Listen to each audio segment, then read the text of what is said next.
BPSC TRE 1 से primary स्तर के शिक्षकों की भर्ती की जो योगदान की प्रक्रिया है, यानी कि जो ज्वाइनिंग की प्रक्रिया वो चल रही है और ज्वाइन करने की अंतिम तिथि 30 नवंबर 2023 निर्धारित किया गया है। शिक्षा विभाग और बीपीएससी के द्वारा लगातार ये संदेश देने की कोशिश की जा रही है कि सेकंड मेरिट लिस्ट जारी होगा, लेकिन कब जारी होगा इसके बारे में ना तो आयोग कोई स्पष्ट तिथि बता रहा है और ना ही शिक्षा विभाग इसके बारे में कोई जानकारी दे रही है। इसके रिगार्डिंग डिटेल में बात करेंगे, नया क्या कुछ अपडेट है, अंत तक जरूर जुड़े रहिएगा। नमस्कार दोस्तों, मेरा नाम है नीरज, आप देख रहे हैं कैरियर बिट यूट्यूब चैनल। अगर आप इस चैनल पर पहली बार विजिट कर रहे हैं तो इसको सब्सक्राइब करते हुए बेल आइकन को प्रेस करना ना भूलें। भले ही योगदान करने की अंतिम तिथि 30 नवंबर निर्धारित की गई है, लेकिन जिसे ज्वाइन करना होगा, जो सीरियस कैंडिडेट होगा, वो अब तक ज्वाइन कर चुके होंगे।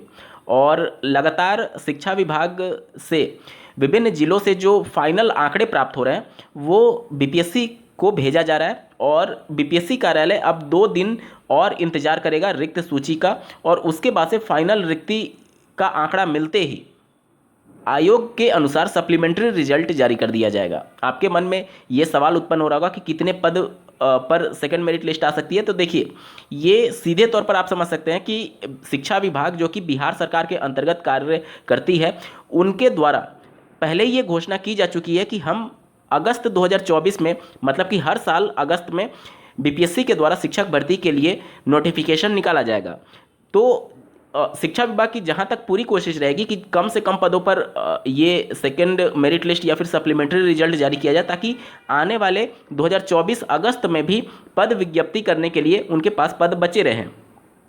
इसलिए बहुत ज़्यादा उम्मीद तो नहीं है, लेकिन मान करके चलिए कि कम से कम 10,000 के आसपास पद हो सकते हैं। ये मैक्सिमम टू मैक्सिमम मैं बता रहा हूँ, इससे नीचे ही होने की संभावना है, और अगर इससे ऊपर जाती है तब तो सबके लिए बहुत अच्छी बात है, लेकिन इससे ऊपर जाने की संभावना बहुत कम दिख रही है।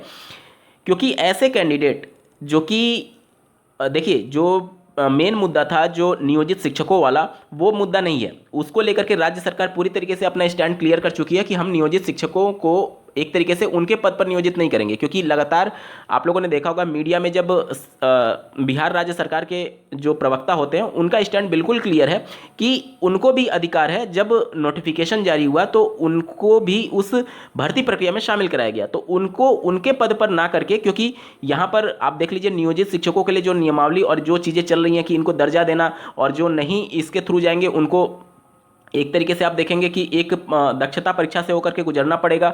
इसके अलावा उनका सर्विस का जो पूरा मैटर है वो भी चीज़ें डिस्टर्ब होंगी। इन सबको देखते हुए वो राज्य सरकार जो है पूरा विषय जो नियोजित शिक्षक है उसके ऊपर छोड़ दिया कि वो अगर चाहें तो बीपीएससी के माध्यम से परमानेंट होने का दर्जा प्राप्त कर सकते हैं, राज्यकर्मी का दर्जा प्राप्त कर सकते हैं, या तो जो नया नियमावली होगा उसके अंतर्गत जो भी उनको परीक्षा देनी होगी उसके तहत वो जा सकते हैं। मतलब कि ये स्वतंत्र है, जो नियोजित शिक्षक है बिहार के, उसके ऊपर छोड़ दिया गया राज्य सरकार के द्वारा।